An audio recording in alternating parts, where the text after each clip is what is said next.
In the last video, we explored ideation as working with ideas, and we left off talking about how that process is done through the application of divergent and convergent thinking.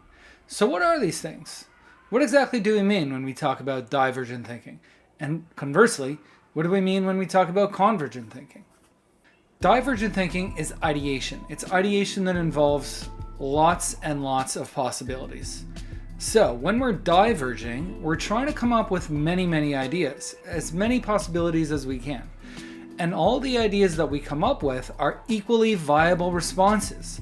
So any idea that you generate through divergent thinking is a good idea.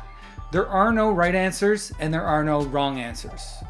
The whole point is just to get into that flow of coming up with lots and lots of your ideas. So that's what you do when you're thinking divergently. So if I were to ask you, for example, a question, the question of who are some great world leaders throughout history? One person might come up with the idea of Nelson Mandela. Somebody else might say Joan of Arc. And yet a third person might say Genghis Khan. These might be favorable people that you're naming, or they might be distasteful people that you're naming. However, we didn't ask about whether these are good people or bad people. We asked about great world leaders. All the responses that people came up with would be equally viable. So you just come up with and generate as many ideas as possible. That's what divergent thinking is. What about convergent thinking? Convergent thinking is ideation that calls for one correct solution. When we're diverging, we're coming up with lots and lots of ideas. However, when we're converging, we're narrowing in on that one correct response or that one correct answer to the question.